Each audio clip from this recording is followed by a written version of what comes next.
Bonjour et bienvenue dans ce tutoriel dans lequel on va voir plusieurs choses.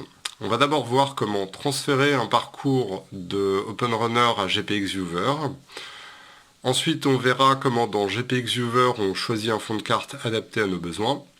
On verra la différence entre les cartes en ligne et les cartes hors ligne dans GPX Viewer. Et enfin, on verra toujours dans GPX Viewer comment changer l'emplacement du stockage des cartes hors ligne. Alors, pour suivre ce tuto, il va vous falloir plusieurs choses. Tout d'abord, il faut que vous ayez déjà un compte sur le site OpenRunner. Vous pouvez en créer un, c'est gratuit. Et ça vous permettra de créer vos parcours sur le PC. Ils seront associés à votre compte, ce qui vous permettra ensuite de les retrouver sur différents appareils, dont par exemple votre téléphone. Il vous faut avoir sur ce téléphone l'appli OpenRunner. C'est l'appli qui permettra d'accéder au parcours que vous aurez créé. Il vous faudra l'appli GPX Viewer Pro. Alors pourquoi la version Pro? Tout simplement parce que la version gratuite, elle ne permet pas le stockage des cartes hors ligne, et on le verra, c'est quand même un sacré avantage. Et je rajoute que la version Pro, elle coûte 5 € à l'achat, et elle reste disponible où que vous soyez si vous changez de téléphone, puisqu'elle reste associée à votre compte sur Google Play Store ou sur l'Apple Store. Et puis enfin, il vous faudra un téléphone avec une carte SD, ou alors qui est doté d'une bonne capacité de mémoire. Voilà, alors maintenant on va passer à la pratique. Donc, on est sur le téléphone, et on va voir comment on peut transférer un parcours existant de OpenRunner à GPX Viewer. Donc c'est assez simple, on ouvre OpenRunner. On va aller chercher dans OpenRunner un parcours qu'on aura créé, donc qui est associé à notre compte. Donc là, pour l'exemple d'aujourd'hui, on va prendre le parcours Mirande Gavarni. On le sélectionne. Et une fois qu'il est chargé dans OpenRunner, on voit qu'on a en haut à droite un petit bouton GPS avec une petite flèche. Et en fait, ce bouton va permettre d'exporter le parcours. Donc on clique dessus, il nous demande vers quel type de GPS ou comment on veut gérer notre exportation. Donc là en l'occurrence, on va l'enregistrer, on va l'exporter au format GPX, et comme on a installé GPX Viewer qui est installé sur le téléphone, eh bien on va voir que le téléphone nous propose d'ouvrir ce parcours avec GPX Viewer. Donc on sélectionne GPX Viewer, ça ouvre l'application, on voit que le fichier est importé dans GPX Viewer, et on retrouve notre parcours sur lequel on peut zoomer, on peut aller voir les détails, et justement, là on peut se rendre compte que avec la carte par défaut qui est proposée par GPX Viewer, on a un niveau de détail qui n'est pas forcément très satisfaisant quand on fait des longs parcours à vélo. On n'a pas les dénivelés, on n'a pas d'indication très précise. Donc ce qu'on va faire, c'est changer de fond de carte. Alors pour ça, on a deux petites icônes qui sont en haut. Vous voyez un symbole de carte. Il y en a un qui a une petite planète et l'autre qui n'a pas de petite planète. Alors tout simplement, ça sert à différencier les cartes en ligne des cartes hors ligne. Alors, quelle est la différence? C'est simple, une carte en ligne, votre téléphone a besoin d'avoir accès à Internet pour la consulter, alors qu'une carte hors ligne, elle va être stockée sur le téléphone, et donc vous n'aurez pas besoin d'être connecté à Internet pour l'utiliser. Il y a plusieurs avantages à ça. La première chose, c'est que si votre téléphone a besoin d'accéder en permanence à Internet pendant que vous êtes en train de rouler, eh bien votre batterie va en prendre un sacré coup puisque ça consomme plus de batterie. Et puis le deuxième problème, c'est que lorsqu'on est dans une zone blanche avec très peu de réseau, eh bien tout simplement le téléphone ne va pas toujours réussir à se connecter et à aller télécharger, et donc on va se retrouver avec des parties de la carte qui seront soit insuffisamment détaillées, soit complètement inexistantes. Donc la première chose qu'on va voir, c'est d'abord comment changer, là on est sur une carte hors ligne, comment changer de fond de carte pour choisir une carte qui nous plaît plus, qui est plus adaptée. Donc on va cliquer sur le petit symbole de la carte avec carte en ligne en haut à droite, et là on voit qu'on était sur OpenStreetMap. Alors, OpenStreetMap, c'est sympa, mais par contre, c'est pas très adapté pour le cyclotourisme. Nous, on va aller prendre OpenTopoMap, qui est plus adapté, on va le voir. Donc, on la sélectionne en cliquant dessus, et on fait OK. Il va la chercher sur Internet, et là, on retrouve le même lieu, sauf que, comme vous le voyez, on a accès à un niveau de détail bien plus intéressant, puisqu'on a des ombrages qui nous permettent de nous faire une idée des reliefs. On a des courbes de niveau qui permettent de savoir, là encore, quels sont les dénivelés. Et puis, quand on zoome, on voit qu'on a vraiment le détail de chaque bâtiment, et même si on zoome au maximum, alors là c'est en train de charger, mais si on zoome au maximum, on peut voir qu'on arrive en fait carrément au niveau du cadastre. Hein, on a le numéro des parcelles, etc. Donc c'est un niveau de détail assez impressionnant. Donc avec OpenTopoMap, vous aurez quelque chose de beaucoup plus satisfaisant. Donc maintenant, on va voir aussi que ce parcours, on peut aller voir quelques détails dessus. Donc si on se positionne sur un point du parcours, on voit qu'on a le profil du parcours qui apparaît. Donc en bas, vous voyez le dénivelé. Et on peut aller zoomer avec les doigts en pinçant sur une portion en particulier pour aller la voir de plus près. On voit en haut à quel endroit de la carte on se situe. Et quand on va sur un point précis, eh ben, on constate qu'on peut voir l'altitude exacte. Voilà, ça donne un moyen de bien jauger de la difficulté du parcours. Maintenant, ce qu'on va voir, c'est comment on peut plutôt utiliser des cartes hors ligne.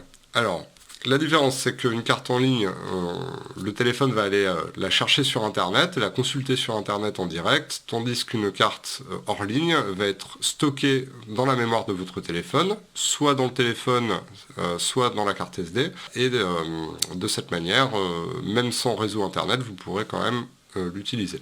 Alors, donc pour ça, on va toujours dans l'icône carte, qui est dans la partie supérieure, mais cette fois-ci, on va aller dans carte hors ligne.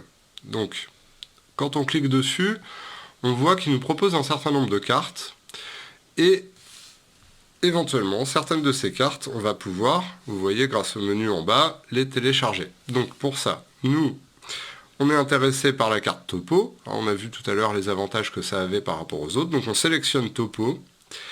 On va lui dire de la télécharger, mais alors topo c'est un style de carte, donc il va falloir lui dire quelle portion de carte on veut télécharger. Donc je me mets sur topo, je fais télécharger, et là le téléphone, donc on voit qu'on a déjà une carte qui est téléchargée, celle qui apparaît en haut, mais là on veut en télécharger une nouvelle. Donc on va aller dans plus, et on va lui dire quelle partie du continent ou quelle partie du pays on veut avoir avec la carte topo. Donc là on va sur Europe,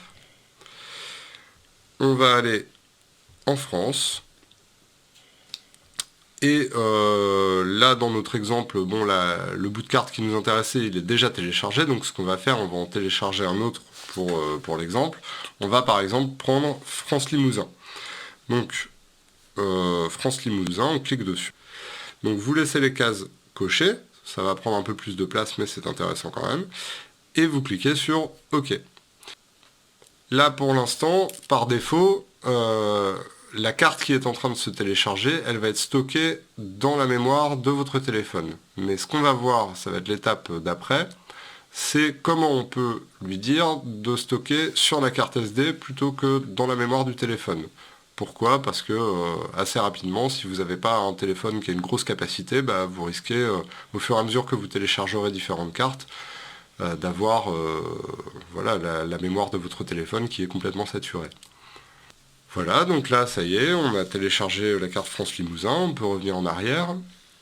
Et ce qu'on va voir maintenant, c'est comment déplacer l'emplacement de stockage par défaut. C'est-à-dire que les cartes qui sont déjà téléchargées et les futures cartes qui seront téléchargées, on va dire au téléphone qu'on veut qu'elles soient stockées dans la carte SD. Pour ça, il faut d'abord qu'on fasse un premier paramétrage, parce que le problème de GPX Viewer, il est plutôt bien fait, mais c'est pas toujours clair quand il s'agit de naviguer dans les fichiers. Donc ce qu'on va faire, la première chose, c'est qu'on va aller dans le menu en haut à gauche, on va aller dans les paramètres, et on va lui dire qu'en ce qui concerne l'explorateur de fichiers, c'est-à-dire tout ce qui va nous permettre d'interagir avec la mémoire du téléphone, eh ben on veut que ce soit géré par le téléphone. Donc on va dans explorateur de fichiers et on va lui dire qu'on veut utiliser le navigateur de fichiers externe, c'est-à-dire celui du téléphone, pour naviguer et choisir l'emplacement de nos fichiers. Donc une fois qu'on a fait ça, on revient en arrière. Alors maintenant on va voir comment on va demander à GPX Viewer d'aller stocker les cartes ailleurs que dans l'emplacement par défaut. Donc pour ça, on va dans le menu supérieur, en haut à gauche, on va aller dans les paramètres à nouveau, et cette fois-ci on va aller dans le menu carte. Et dans gestionnaire de cartes, on va choisir gestionnaire de cartes hors ligne. C'est là qu'on va régler les options concernant les cartes qui sont stockées dans le téléphone. Donc là, on a les 2 cartes qui ont été précédemment téléchargées. On va chercher là à définir un nouvel emplacement, tout simplement parce que, comme vous pouvez le constater, il n'y a plus que 3,2 gigaoctets qui sont disponibles. Là, on est sur un téléphone qui n'a pas beaucoup de capacité de stockage. Donc, c'est pour ça qu'on va privilégier le stockage sur une carte SD. Voilà, qui peut faire 32, 64 Go, enfin bref, qui va nous permettre de stocker un certain nombre de cartes sans avoir à se préoccuper trop de la mémoire disponible. Alors, on va pour ça aller en haut à droite, dans les 3 petits points, ça va nous donner accès à un menu. Et dans ce menu, vous voyez que l'option du milieu, là, c'est changer le répertoire des cartes hors ligne. Donc en fait, on va aller dessus, et on va lui indiquer qu'on souhaite stocker ailleurs les cartes. Donc là, il nous met dans l'endroit où elles sont stockées actuellement. Et ce qu'on va faire, on va faire défiler la barre supérieure sur la gauche, avec le doigt, jusqu'à atteindre Storage. Et on va cliquer sur Storage. Et là, on a des dossiers qui apparaissent, et en fait, un de ces dossiers correspond à la carte SD. Donc vous pouvez aller naviguer pour vous en assurer, vous regardez si ça correspond au contenu de votre carte SD. Vous pouvez remonter avec la petite flèche verte si jamais vous n'étiez pas au bon endroit. Si vous vous rendez compte qu'en fait vous n'étiez pas au bon endroit, voilà, vous naviguez comme ça jusqu'à trouver votre carte SD. Donc là, dans notre exemple, la carte SD, elle s'appelle 3762 3838, mais ça peut être autre chose sur votre téléphone.